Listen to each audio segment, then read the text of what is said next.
jël nuyoo bi di ko teg ci loxo monsieur le maire mon ami et frère Talla Sylla. monsieur le maire maa ngi lay nuyu di la ziar di am mbégte lool toog fii ci sa wet ci bés bii di nuyu madame la représentante du préfet di ko nuyu di ko jox wàccuwaayam du nuyu madame la présidente Maymouna Dieng ci taxawaay bi ci kanamu réseau bi di beral nuyoo suma xarit suma jigéen Maymouna Sène ci ñoom ak lu ñu defal ci liggéey bi di nuyu ñi teew fii yëpp opérateurs yi jigéenu Thiès yi teew fii. monsieur le maire balaa may tàmbale sama waxtaan dama la bëggoon jox yóbbante ak nuyoo suma kilifa monsieur le ministre Mamadou Talla ministre de la formation professionnelle de l'apprentissage et de l'artisanat. tey suñu teewee fii ci Thiès moo ñu ci jox ndigal yombalal ñu li nga xam ni moom la ñu président de la République Macky Sall dénk pour que daje yu mel nii di mën a am. monsieur le maire tey fii nag damay am mbégte deuxième fois parce que mbégte bu njëkk bi mu ngi dalee ci bi ma ñëwee seeti jigéen ñi ci formation ci foyer de la femme ma am ci ñaari mbégte bi ci njëkk dama fa fekk ay jigéen ñu takku ñu xam liñ bëgg xam fi ñu jëm parce que man am na ay at ci développement Thiès gii dëkk naa fi fukki at yoo xam ni quartier bu ne village bu ne su ma fa yenduwul fanaan naa ànd ak ay groupement ay association yu bëri ci wàllu développement. bi ma ñëwee ci foyer de la femme ma gis présidente organisation bi ma déglu leen ñu wax ma xam ne ñii xam nañ fi jëm xam nañ ñu bëgg ma amoon ci cawarte lool nag gunge leen ci loolu. monsieur le maire deuxième objectif bi ma amoon keroog mooy dama leen fekk ci cadre bu ma naw ñu wax ma sa taxawaay ci seen wet li nga def ba cadre boobu mën a am loolu nekk fierté ci man te bett ma aussi yow ci sa taxawaay parce que comme ni ko président waxee léegi xam nañ sa diggante ak jigéen ñi loolu nekk ñaari fait yu mu marqué parce que ci sama dundu développement li may dox yépp jigéen ñi dañ leen di gis ñu dajale leen juróom-benni fan formé leen ñu tasaaroo ku ne dem jël sa diplôme sa lijaasa dem wékk ko sa saal lu ma mas a xaw a contre la nag sama collaborateur yi may liggéey dama leen wax ne président Macky Sall li ñu dekk mooy que nit ñi am métier mën a dund ci seen métier donc du formation rek boo xam ne dañ leen di former ñu dajee jox leen seen diplôme ñu dem tax ko seen nekk toog ma dégg fa keroog ay projet d'avenir yoo xam ne nii ma nit ñi ku ci jàpp di nga am benn modèle boo xam ne ñun ci liggéey bi ñu def ci Sénégal yëpp dinañ ko mën a wane ci yeneen région loolu moo taxoon ma am mbégte lool keroog ci bés boobu ba ma ñëwee ñu wax ma présenté ma madame si ma fekk ko en pleine formation ma déglu ko it parce que ma di homme de développement mais jàngalekat laa woon avant ma nekk homme de développement ma dégg ko gis ko mu expliqué jàngale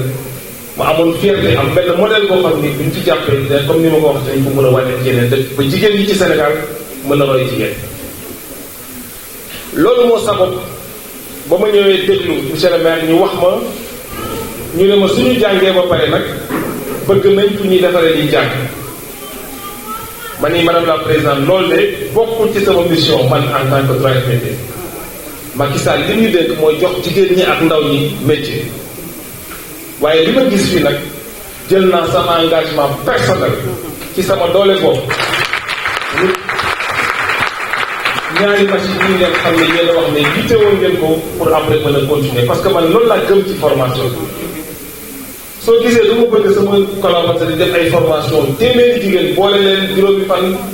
pënd bay bëri rek waaye xam-xam bi du bëri loolu moo tax ñuy conseil jigéen ñi ñaar fukki jigéen ak juróom ñu boole leen kuréel leen jàngal leen métier pour que suñ ci jógee mën a dund ci seen métier boobu. loolu moo tax ma wut ci li ma yàlla suturaalee bagages yi nga xam ni jàpp naa ne dina leen amal njëriñ. ma ci sant madame Sibou Estelle bu ma waxee ne nangam la sama collaboratrice bii madame Thiombane mooy jël xaalis bi yót ko tegu ci ay fan mu livré ko te matériel bi Maroc la ko def bu ngeen ñëw bu ci ñun la. loolu nag monsieur le maire suñ ko defee parce que 3FPT bi ñuy jiite président Macky Sall moo ko taxawal te mu am ñaari bànqaas yu mag bi ma ko waxee léegi moo xam ne moo ko tax a jóg. parce que président dafa ne ndaw ñi amuñu liggéey parce que liggéey amul mais ñi ci ëpp dañu amul liggéey parce que amuñu métier. mu jël ci gafaka réew mi dama koy faral di wax souvent lu tolloog ñaar fukki milliards mu ne da koy delloo formation professionnelle te li ëpp ci ñaar fukki milliards yooyu mu jaarale ko ci fond bi pour ñu mën a def ay formation yu mel nii defal ko ndawu Sénégal amuñu ci xaaj ji ak seet amuñu ci xaaj ji ak seet jigéen ndaw fu ñu nekk bëgg formation professionnelle suñu ministre Mamadou Talla daf ñu jox ndigal ci vision président de la République Macky Sall pour que ñun gunge leen jàngaleen métier. fi may waxee nii ci jigéen ñi xaw ma lim bi mais ci ndaw ñi nga xam ne ñu ngi dem jàngi métier ci école de formation yu seer yoo xam ne nga fay ñaari million ak genn wàll lu ëpp fukki junni ak juróom-ñaari téeméer ñu ngi jàng tey ci centre de formation yi te 3FPT moo leen di fayal seen formation. loolu dafa nekk approche boo xam ni wax dëgg yàlla bari na réew yoo xam ñi ngi ñëw tey ci Sénégal di ko fi xool si pour que mun ko defal seen dëkk. sa doom war a jàngi war a fay million pour jàng électricité wala mécanique wala informatique 3FPT fayal la 900000 xale bi 10% lay fay te dañuy wax école yi ñuy jàngee 10% yooyu nañ leen ko yombalal ci at bi pour ñu mën ko support. loolu nag suñ ko mënee président de la République moo am xalaat bi ci vision taxawal kuréel bi dénk ko Mamadou Talla mu sax ñu pour ñu jàll. moo tax souvent ci sama waxtaan damay wax ne ñun ay lantinoor rek la ngërëm bi ak cant bi jàpp naa ne président de la République Macky Sall moo ko yeeyoo ak ministre Mamadou Talla.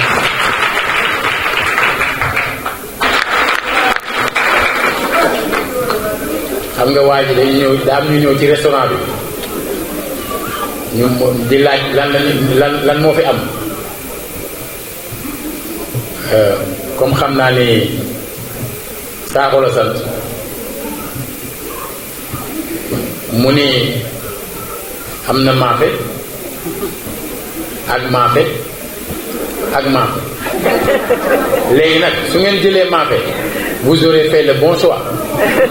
waaw fii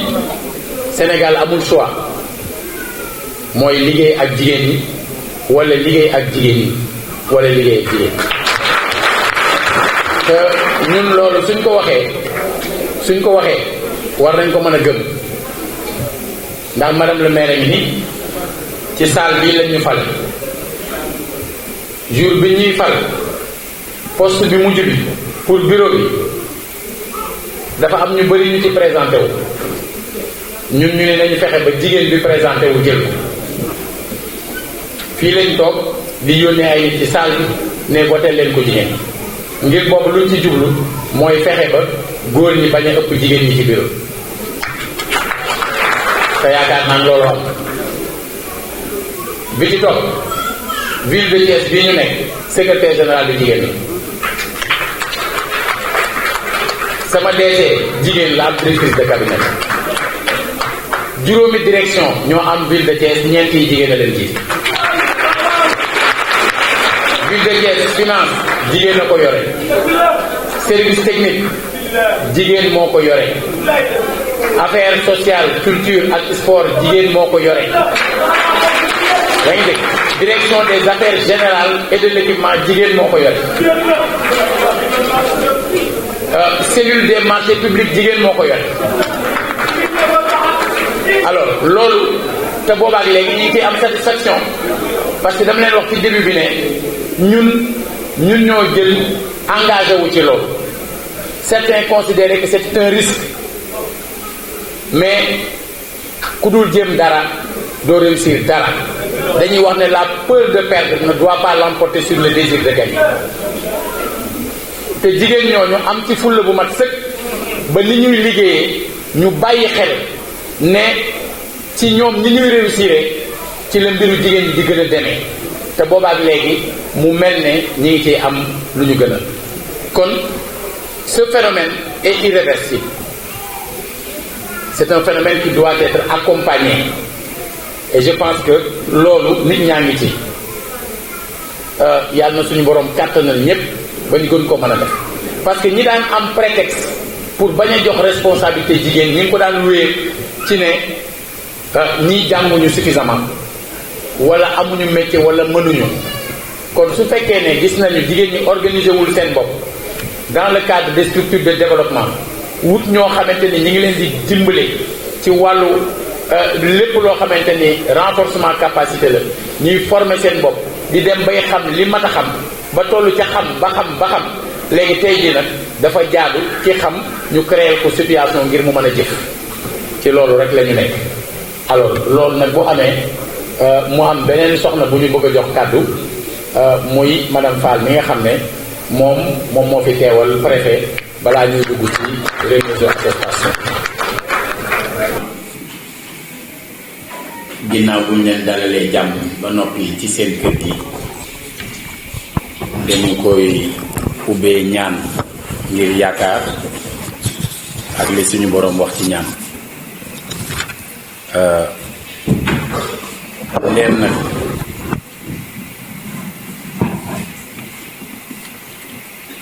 ndeem nag ñi ñu ko gën a yaakaaree seenuma leen damay wéeru ci ne bërki démb maa ngi woon Touba bërki démb maa ngi woon ci xalif général de Thiénaba biig maa ngi woon ci soxna Saybata di xalif bu sëñ Ablaye Yaqin ñu wéeru ci loolu ak ci lépp loo xamante ni jële nañ ko fa ci ñaan ñu bokk ko ak yéen di ñaan suñu borom defal leen tawfeex defal ko jotaay bi anta lazi tasmaun bika tasam inni bika tasam tuhabli muhtasam wa daamiran kula ahdain tudru bina xabla lusuli lana yàllaawu yàlla allahuma salli ala sayyidina muhammad adada ma fi hilmi la salatan daayimatan fi dawaami mulki la am naan du ñàkk ñu am fi ay mbokk yoo xam ne ay chrétiens lañu. Ouvrons notre cœur à la grâce infinie, donnant tant de bien aux pécheurs. Auprès du Seigneur, avec lui sur la route, marchons de tout cœur en chantant. Il sauve, il guérit, puis enlève le doute. Il vit, il est là maintenant. Suivons le chemin qui plus loin nous entraîne au règne de l'éternité. Amen. su ma neexee def ko sama yaay mari leen ko tuddee kon monsieur le directeur général ñu ngi lay nuyu di la dalal jàmm bu baax a baax di nuyu madame le maire moom ak conseillère Maymouna Sène di nuyu kilifa yi nga xam ne ñoo bokk toog ci présidium bi di nuyu aussi ñi nga xam ne ñoom ñoo doon yore formation yi waaye di nuyu femme leader yu bëri ñoo seen ci jataay bi ñu dajaloo fi waaye di nuyu ñi nga xam ne ñoom ñooy doon bénéficier ci formation yi ba tey jii ñu war a jot li nga xam ne mooy sanctionné di mandargal jaar-jaar boobu ci tàggat bi di nuyu képp ku fi jàpp di nuyu it suñu mbokk yi nga xam ne ñoom ñooy tas xabaar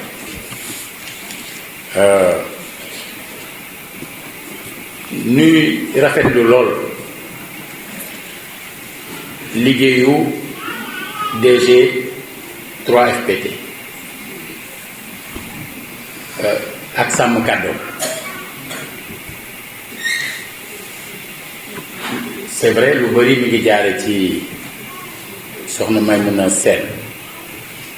mi nga xam ne conseillère la fii ci ville de Thiès am ci taxawaay bu am solo waaye am ko aussi ci biir Thiès mu gis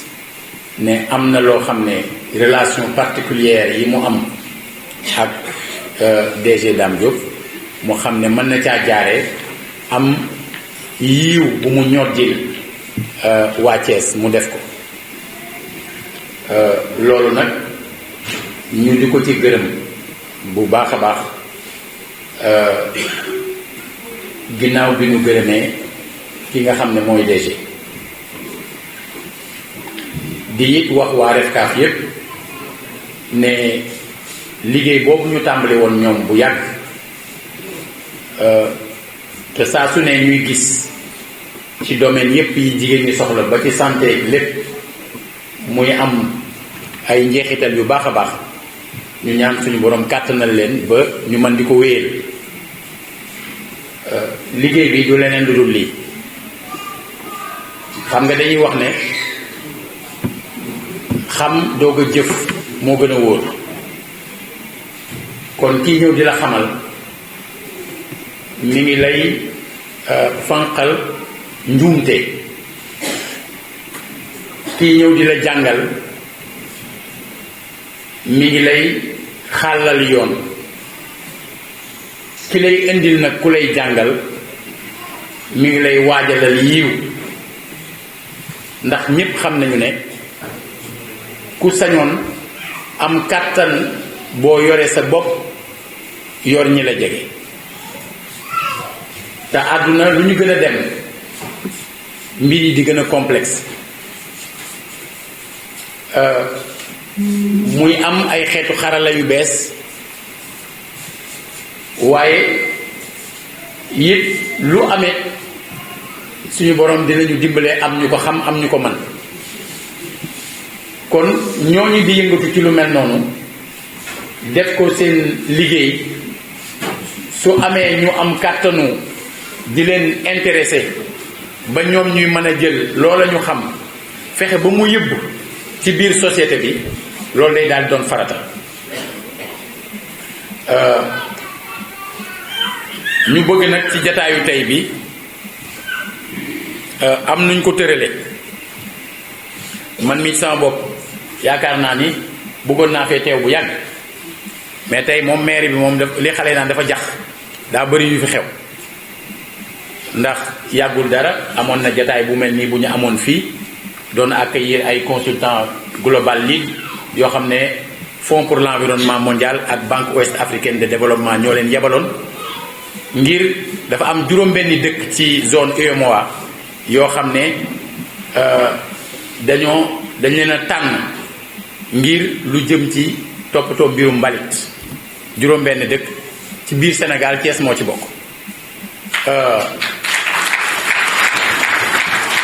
mu doon projet boo xam ne waroowul ak li ngeen di def ngir ñoom dañu sàkku mu am moo xam ci soxna yi moo xam ci ndaw ñi moo xam ci góor ñi ñuy yëngatu ci wàllu koom-koom ngir ñu organiser leen ba boole leen ci biir ndax 9 milliards la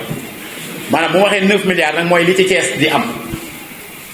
loola nag ku ne dina xet bu soobee yàlla. alors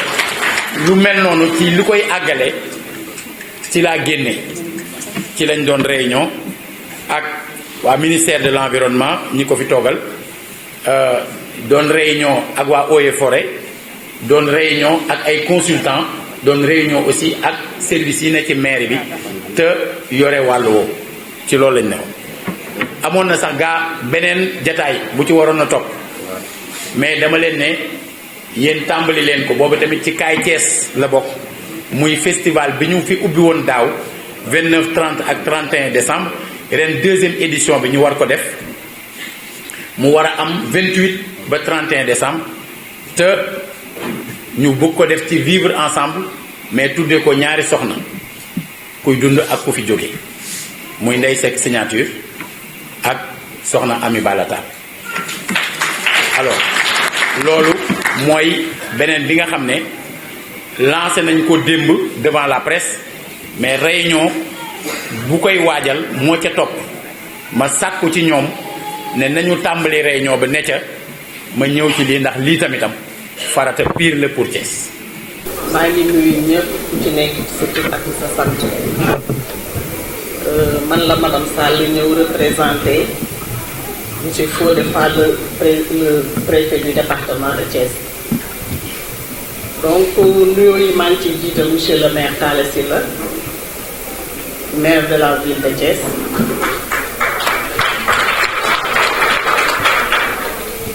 di ci teg madame le maire Adja Maymouna Dieng. di ci teg monsieur Dame Diop di fi nekk te jógee 3FPT. du nuyu nag jigéen ñi fi teewu ñëpp ñi nga xamante ne ay femmes de développement lañ. tey jii mbooloo mi bi ma ko xoolee ma toog mën naa fee ràññee maanaam lu ëpp 70 femmes yoo xam ne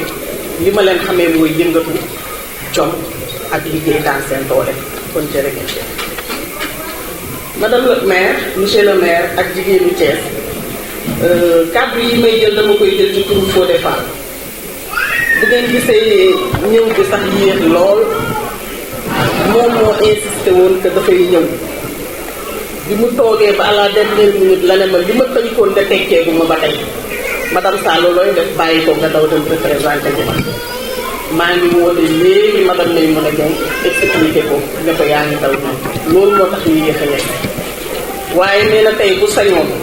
lii ngeen xam ne dafa am importance nga xamante ne jigéenu Thiès ñoo ko moom tey muy formation yi ngeen def ko 3FPT en partenariat avec la mairie defal leen ko moo fiy teew diplôme muy dëkk bi mu joxe ko kon boobu mi ngi leen di gërëm di leen sant. développement li ma gis nii tey seen partenaire bi ñu leen formé ne dañ ko muy pâtisserie savonnerie ak agriculture. loolu dafa doon pàcc yoo xam ne dafa am importance ci développement. Dame Diop dafa wax lu am solo léegi jëm ci affaire développement formation ak ce qui est de la pour affaire DER. loolu nag dafa mel ni xalaatu jigéen yu bëri ku tàmbalee ci man loolu sama xalaat yàgg na ko màcc ndax fay de préfecture maa fa daan recevoir dossier DER. te gis naa jigéen ñi loolu daf leen intéressé woon agriculture intéressé na leen savonnerie transformation et cetera loolu lu leen ñoroon la kon boobu monsieur Dame Diop ñi di ñaan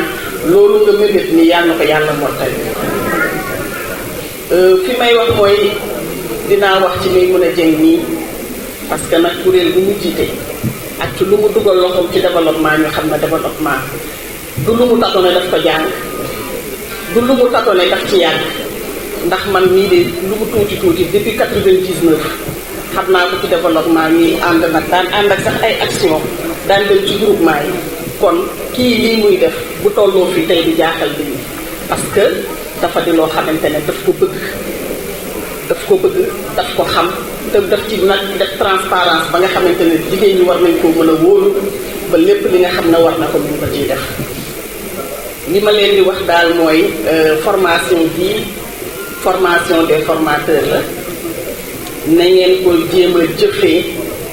jëfee bi mooy déjà am ngeen machine bi mais ça ne suffit pas dañu naan olof dafay wax ne yàlla ma yàlla musal ci xam-xam bu na sax xam-xam bu na sax mooy li fi Dame Diop expliqué léegi nee na bu ñu la joxee diplôme jox la attestation nga taf ko sa néeg daal di toog xool doo def lenn doo ko jëriñoo sa morom du ko jëriñoo loolu mooy xam-xam bu na sax kon boobu ñi nga xamante ne ñoo def formation bi tey ñi ngi leen di ñaan lii ñu leen defal 3FPT sonn ci ak seen réseau bii ngeen xamante ne ñi yéen jigéen ñi yéen ko moomal seen bopp ngeen sonn ci kon boobu lii ngeen fa jëlee tey lépp luy xam-xam yaa ngeen ko jëriñoo muy lawal law nag ba képp koo xamante ne nii rek bëgg na dugg ci développement wala képp koo xamante ni lii ñor na ko ci formation rek ngeen baaxee ko ko kon ma ci kàddu yi ma jëloon ci turu monsieur Fodé Fall maa ngi gërëm ñëpp maa ngi gërëm monsieur le maire maa ngi gërëm seen partenaire yi di gërëm jigéen amaloo ko benn soxla ngir sàmm sa digg sa borom saytu doxalin wee la ñor leeralal ñu sunum koom yàlla jox la tey ndam lu rëy lii de Cees ko moom làbbalinte bul gestu diira la diir jëm ca kanam taxasaayu santati sa borom tànnal say yoxo te dagga te da yàlla ndaxte saa Baay Faal bee ko baax na bur yàlla dolli ko salaam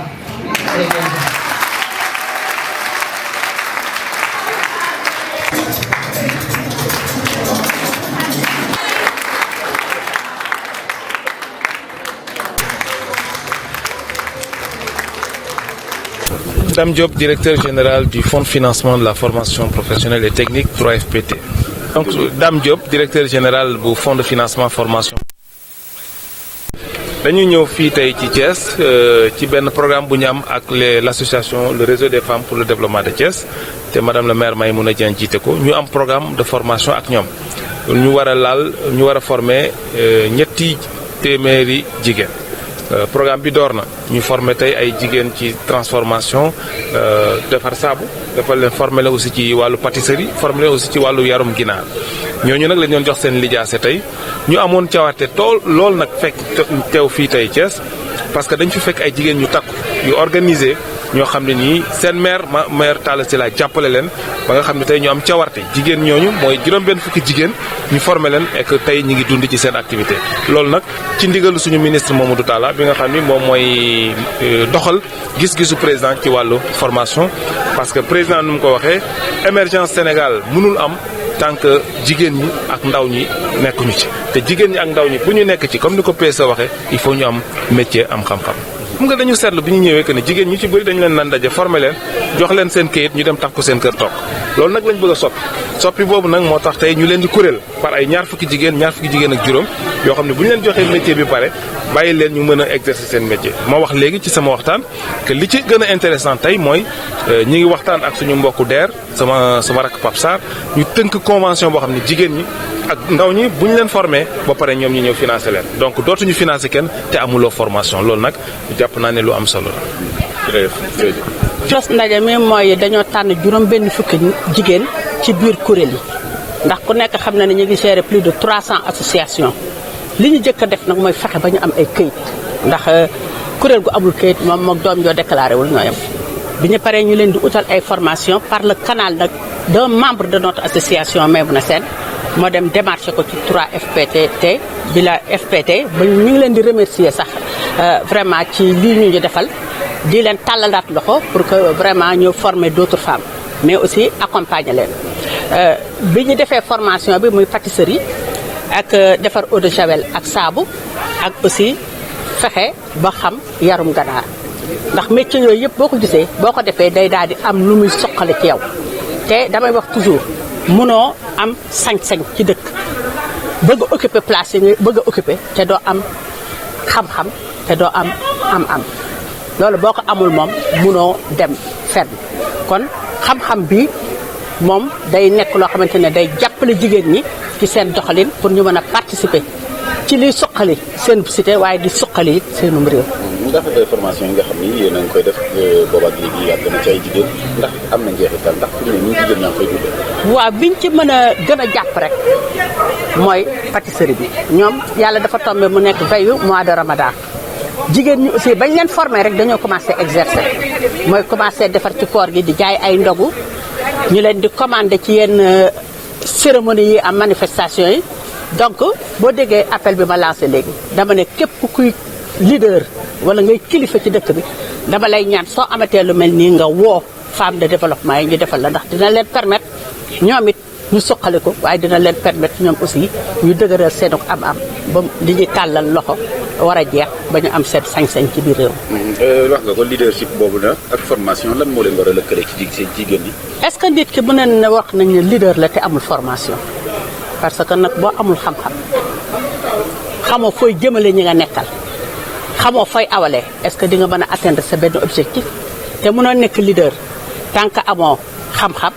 tant que cible bi nga yor mënoo leen a identifier ba xam seen jëmukaay tant que aussi amoo ay pexe atteindre sa objectif te léegi boo xoolee sax on parle de leadership transformationnel kon nit ki à chaque fois dafa war a évaluer boppam